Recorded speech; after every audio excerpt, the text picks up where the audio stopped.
We're live. Content provided the event is for general information only, not intended to provide specific advice or recommendations for any individual. Any performance references, historical, and no guarantee of future results. All indices are unmanaged, may not be invested into directly, and any economic forecast set forth during the event may not develop as predicted, and there can be no guarantee that any strategy will be successful. These thoughts and opinions are those of Gimbal Financial and do not represent the views of LPL Financial. Securities are offered through LPL Financial, member FINRA and SIPC. Investment advice is offered through Gimbal Financial, registered investment advisor is separate entity from LPL Financial. Howdy. What's going on? When we started working with Amanda 5 years ago, Amanda, if you knew that you'd have to read that every Friday, what would have been your demands? I don't even know. You put me on the spot. No. I don't think I had enough coffee this morning. I'm not sharp enough to answer that in a sarcastic, smarty way. Well, I appreciate you doing that.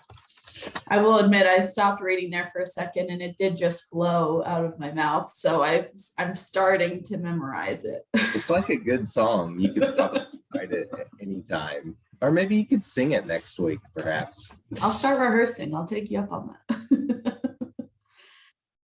Well, happy belated Mike Kinghorn Day. Yeah, thanks. That was cool.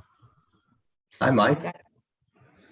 It's the best. I got to fish with my dad, which was always fun. I love fishing, but I love doing things with my dad more, and that's what's more important. So thanks for allowing me to do that. And I kind of forgot we had a webinar. Honestly, I just was watching it this morning. How did you guys? Send your dad our greetings. We haven't seen him in a few weeks, but that's good. Well, should we dive right into the COVID tracker? You guys got something? I think that'd be a great plan. I think being educated and informed is a big deal. After I did just watch our recording from last week, I thought, well, that was pretty fitting. Keith already kind of gave us a segue of his COVID tracker from last week into the COVID tracker from our friends at First Trust this week. And I wanted to focus on this section right here. Oops. So last week, Keith was talking about the mortality rates of this pandemic versus previous pandemics. And I want to preface this by saying this only goes to age 60 to 69. And we were just talking about this. I think it's because your risk of dying is just higher beyond that age. I don't know. We didn't have time to call our friends at First Trust to ask why they only limited to that, but the survival rate estimates of that estimated global COVID-19 infection fatality and survival rates, your survival rate is pretty good. That's what I'm reading. So we were discussing what is the infection fatality rate, IFR, and that's if you get the COVID, what is the probability of you dying from it? And so those median IFRs say your probability of dying from it. So I think the main thing that data point tells you there is you don't have to be afraid of getting the COVID. Like you don't have to stay awake at night worrying if you're going to get the COVID, because even if you're 69 years old, you have a 99.4% chance of surviving. And that's if you get the COVID, and the percentage of people who have had COVID is still pretty small. So your immune system is doing its job is kind of what that tells me. There's a lot of ways to leave the earth, and I wonder what the data would look like if you had like a survey of motorcyclists who wore helmets versus motorcyclists who didn't wear helmets. Like what would that look like? Or if you go to war or something like that, and by the numbers, it would be interesting to see how the data stacks up. And And one thing about data is you can make data pretty much say whatever you want to make the data to say.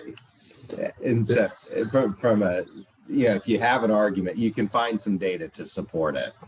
I saw some data by the Kentucky State Hospital Association or something, and I was reading the data, and then I just did the math on it, and it wasn't even wrong. Like their fatality rate was overstated by like 1,000%, and from the data they put on there, I just did the basic math, and so. And that was from the Kentucky what? State Hospital Association, like the Hospitals of Kentucky Association, and as I was looking at all the data, none of it really squared to the percentages. So I don't even know how they're, like if I were going to put something like that, I just have a simple spreadsheet behind it doing it's not very complicated math. It's you take the smaller number, divide it by the bigger number, and it gives you the percentages, right? That's kind of how it happens. And so there's just a lot of bad data flowing out there. So you can, even with this, you don't have to believe what First Trust says there.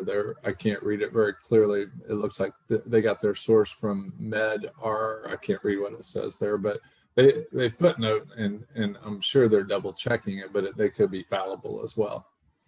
Yeah, and I think one of the reasons we look at this stuff all the time, and we talk about it almost every week, is if you get down to the brass tacks, what does this have to do with me? And how does this impact my lifestyle? And so, we've had friends who've had motorcycle accidents and had friends who were killed in war. And we see our friends continue on. We see the legacy that their loved ones impacted on them, and they're doing great things today and making a difference today and living out their life today. And so I know some of you have been greatly affected by COVID, and it's been incredibly hard. And what does your lifestyle look like today? Are you still moving forward? Are you chasing your dreams? Are you dreaming again? Are you out there doing things again? And that's what we want to cheerlead you to do, is to live. Yeah, it's now's the time to do it. It's the summer's coming to an end. I noticed the foliage on the ground is starting to dry up in the woods where I run. And so the possibilities are good for another 60 or 75 days until that weather changes, and that tends to slow everybody down. So today's a great day to get out there and get some fresh air and get moving around. Is there anything to know about that colorful map? I just like shapes and colors. What's going on with that colorful map, Amanda? That is the mask mandates in schools per state. So our state, it's up to your local discretion whether you mandate masks in schools or not. I think the wording on this is interesting. The light blue states, our mandates are banned. Don't even think about banning. Don't even think about a mandate. They're banned, which makes me giggle. But so just state by state, I would say most of the country it's up to our local discretions to mandate masks in schools. I think if you pair that particular chart with the one you're looking up above, Amanda, if you go upward, those kids 0 to 19 have a 99.973% survival rate. So that what that says, and as a dad of 5, is that those kids have so much junk floating in their air ordinarily. Their immune systems are supercharged beyond belief. When our kids were in that age, I mean, every possible thing that could come home was floating. And so our immune system, which would explain the 20 to 40-year-olds, their immune system is going to be pretty strong because their kids bring home junk to them. And so that's just how our immune system works. So, and as we get older, like some of us, your immune system isn't quite as significant as it was before. So you're saying if you want to increase your immune system, the Shreve kids, there's 4 of them, have them over for the weekend or the week if you want. Yeah, it's really funny because we early on in the COVID process, we mentioned back as in my childhood, what they did was they just had chickenpox parties and just got it over with. Let's get this thing over with. And I wonder, if the world wasn't a little easier back then than it is today. I think there was a lot more to be afraid of back then, and people are more afraid today for less reason, I think. Yeah, one of my favorite memories of germs is LJ crawling on the Indianapolis airport carpet as we're waiting for a flight. And he's just crawling around, and I'm thinking, oh boy. Mine was, you know, as a victim of capitalism, the Marsh supermarkets, they had arguably some of the best bakery people there were. They were long-term That's employees, right. and Yeah. they would give the kids a cookie every time you would come in. And so I took the kids to the grocery, which was chasing cats. And so we stopped and got them their cookies, you know, and you know, there's slobber all over them, and they're doing their thing, and we're walking through the store. And I am not a shopper, I'm a buyer. When I go to the grocery, I have a list, I buy and get out of there. So they didn't have time to eat their cookie. We're standing in line. The cookie falls on the floor of one of my kids. They pick it up. 5-second rule. It could be an hour rule back then. They pick it up and start eating it. And some person in the line next to me started lecturing me because my kid was eating a cookie off the ground. I'm like, you can have them all. If you want to parent my kids, you take all of them. But like, yeah, they survived their cookies. So. I'm just impressed that Keith Kiner was shopping at Marsh. I mean, Keith, you know how to stretch a dollar. And you went to Marsh. That's kind of a premium place. Yeah, you got those bakers.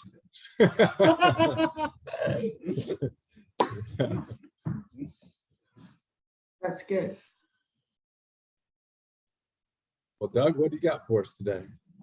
I suppose I'm just in a reflection mood. I was thinking about where I was 2001 and what do my kids know about 9/11 and thinking about that.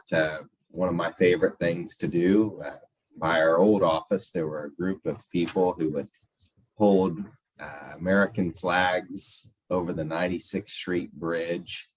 And back in the day, I would drive I-69 down from Noblesville into Fishers. And I would just really look forward to driving by and honking. And some days I would stop and talk with the people on the bridge, waving flags. And it was just a rallying effort those first few days after 9/11. I can remember passing by and I went to church that night, you know, and there were a lot of people at church that night. And it was such a rallying time for anybody living here. And that type of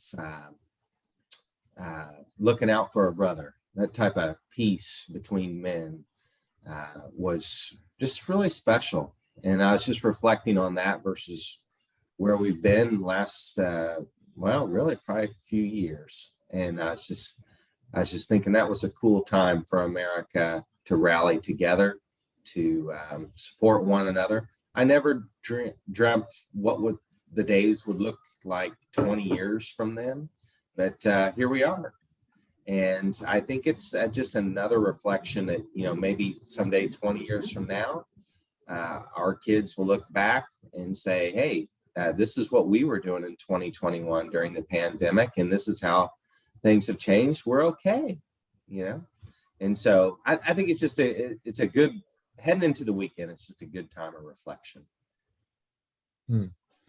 Yeah, I would say if there were an anxious time during my lifetime, I mean, there have been like global anxious times. That was really an anxious time. There were a lot of things that happened. There was what was the poison that they were mailing around back then? The anthrax. Yeah. There was the uncertainty of, there was a short, like within a week after 9/11, when there was a plane crash in Brooklyn, and it seemed pretty squirrely. There was a kid down in Florida that flew a plane into a building. Just all kinds of weird stuff was going on during that first 30 to 45 days. And it was an anxious time for everybody. But I think different than what's going on now is that people were really coming together and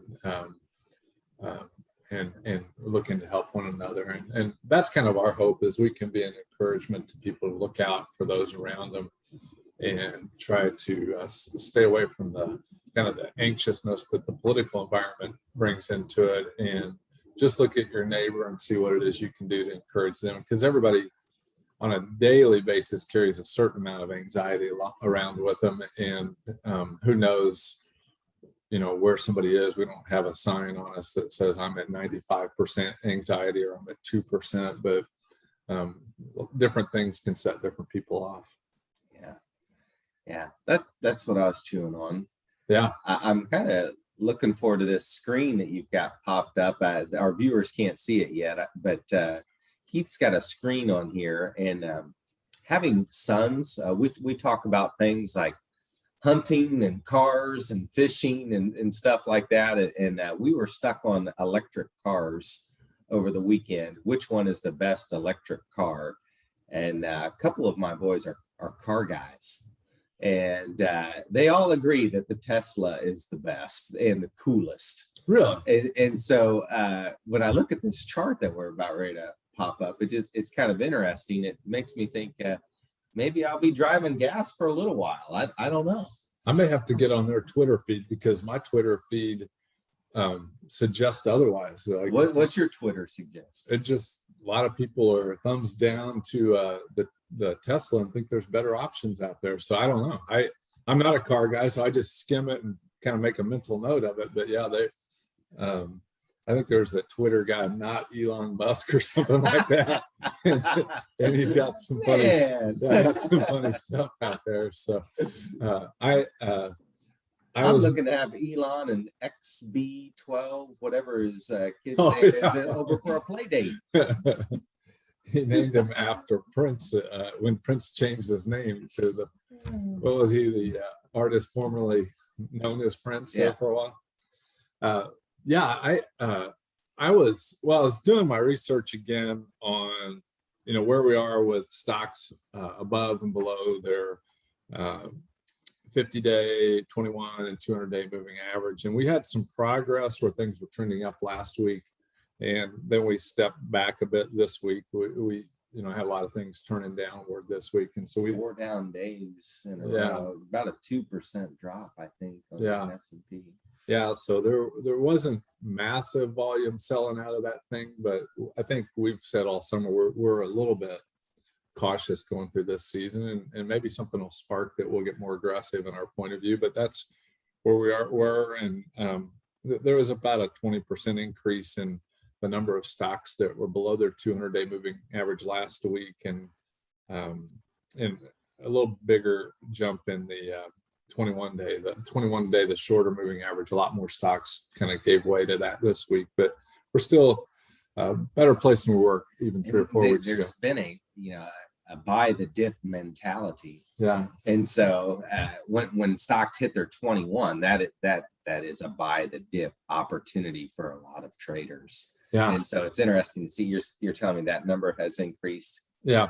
The number went up from 2,100 stocks a week ago that were below their 21-day moving average to 3,800 or below it now. That's out of 8,990 stocks that are on our chart that we follow. So there's more stocks than that, but that's on our software. So I was just looking when this screen popped up. I just I was just looking at the different industries that were showing strength, and I'm the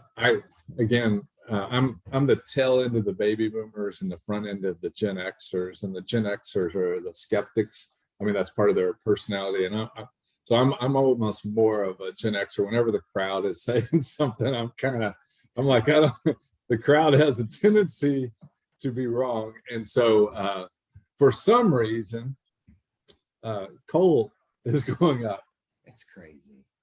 But I think it has to do with that's what's necessary to create the amount of electricity that's going to be necessary for all these things. So it's, every election cycle, we get calls from half of you who are happy and the other half who are not happy.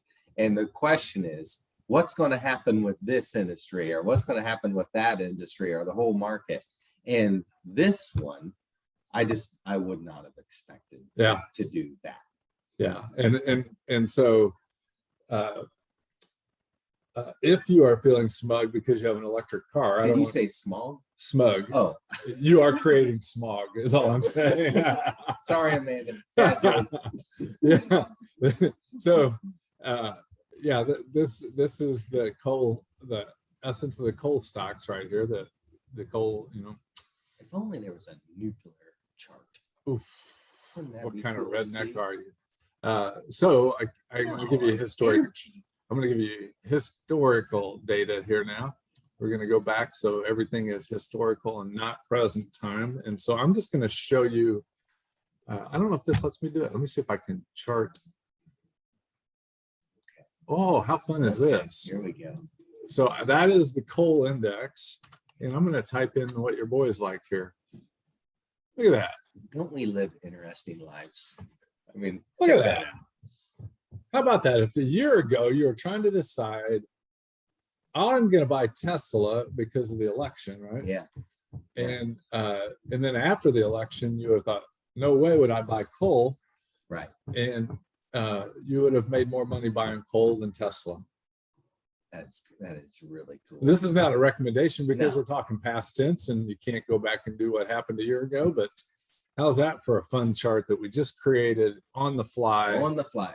On the fly. Yeah. And so my guess is there's a correlation between. Maybe Elon owns some coal companies we don't know about. Yeah, there might be a little bit of smog Get him on with the you. line. Smog and smug. Put those two together. Doug invented that. So if you're driving your Tesla, you are creating some smog, would be my guess. I don't know if any other shows are offering this input, but you get it from Gimbal Financial. Tell your friends. And you get a tax well, not on the Tesla. You don't get a tax. Is it a credit? I think you get some type of credit for an electric car. I don't Not on know. the Tesla. I don't know. I'm creating my own smog without one. So, well, what about Kay Bailey Hutchison? Do you guys know who that is? Nope. Do you know what a traditional IRA is? Yep. Do you know what a Roth IRA is? You. Yep. How about a Kay Bailey Hutchison IRA? Don't know. Bailey Hutchison. Nope. Google it, friends. It's a thing. A Nope. Kay Bailey Hutchison IRA may be exactly what you need if you have one wage earner in your family that's creating most of the Okay. wages. You have a free cash flow to set aside money for that spouse that's staying home. You can put money in a Kay Bailey Hutchison IRA. Easy for me to say. But not only can you do that, there's an interesting creative strategy that only the folks at Gimbal Financial will tell you today. Mm. And I'll have to bring Doug up to speed on it. And when we say folks, Doug will know shortly. But if you know anybody that's in that situation, we'd love to tell them a strategy that makes a ton of sense and is a creative one that you've probably not read anything in the newspaper about. So I think Give I Kay- know where you're going. give with that. okay. It is creative. Yeah, call Keith. yeah, give Kay a thumbs up and tell her thanks. So Who is Kay? hang on a second here, friends. We'll tell you for sure. She the She's a politician because you only get things named I like that. usually if you're a politician. So she is an American attorney, television correspondent, politician, diplomat, and the 22nd United States permanent representative to NATO. That's So she made this happen with the tax code. they named it after her. I don't know exactly why. She's still living, and so that's good for her. She must be a senator from Texas. And then we also have some pretty cool strategies for Kay's kids. So if you have kids, got some ideas for you too on the Kids. IRA front. Call Keith. He's free all day. 1-800 call Keith.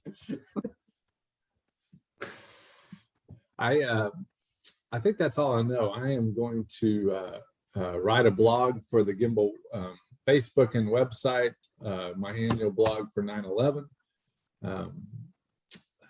I just have a great appreciation for our friends in the military. That historical event just told me way back then that our freedom is something that other people do not like, and they're willing to do very drastic things to steal our freedom. And I'd encourage y'all just to be thankful for the freedoms that we have today. Be kind to those around you, and just kind of take a season of reflection over the weekend if you get a minute. Maybe drive south on I-69 and see all those folks waving flags tomorrow. Yeah, honk your horn. There's just something cool about that. Yeah. Yeah. Yeah. Also, I'm gonna, in honor of that, we're gonna cook lunch for the Fishers Police tomorrow. I've got that on my to-do list, so that should be fun. It's very cool. That's a great note to end on. Thank you for your time, and thank you, America, for our freedom. See you guys soon. Have a good week.